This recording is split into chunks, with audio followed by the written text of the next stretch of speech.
1916-2016. 500 ans après l'utopie de Thomas More, quel sens donner aujourd'hui à l'engagement des utopistes ?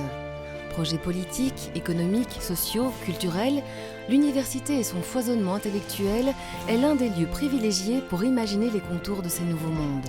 Son utopie est de croire à l'impossible, en se donnant les moyens de concrétiser tous ses projets dans le temps présent. Pour lui, à condition d'y croire, une idée juste finit toujours par s'imposer. Pas d'optimisme sans utopie, pas d'utopie sans optimisme.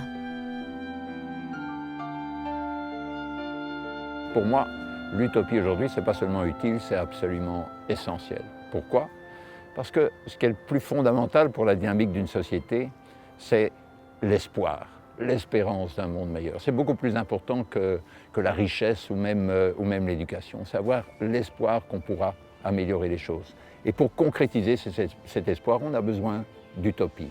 Mais d'utopie pour le temps présent, c'est-à-dire pas des utopies naïves, des utopies qui tiennent compte des leçons du passé. Donc pour moi, c'est vraiment essentiel, la pensée utopique est quelque chose qui est fondamental pour redonner à nos sociétés le dynamisme dont elles ont besoin.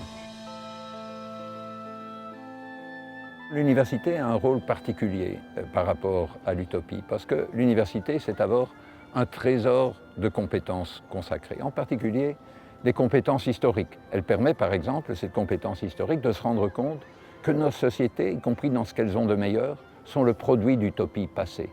Le suffrage universel, c'était une utopie, à un certain moment Wikipédia, c'était une utopie, simplement la liberté religieuse était une utopie. C'est-à-dire une idée qui était considérée comme désirable par certains, mais comme complètement irréalisable par la plupart. Eh bien, l'université a d'abord ce rôle de compétence historique, nous fait rendre conscience du très grand nombre d'utopies dont notre monde actuel est fait.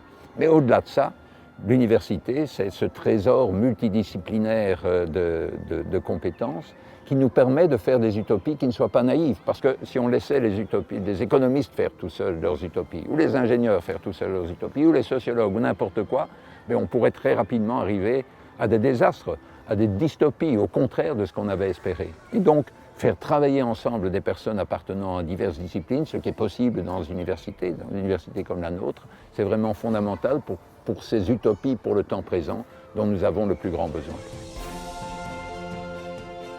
Le souhait, c'est bien sûr que cet esprit utopique demeure fortement présent, que ça reste au sein de l'université perçu comme une fonction importante de l'université, de constamment élargir le champ du pensable, et en élargissant le champ du pensable intelligemment, on élargit aussi le champ de ce qui est réalisable.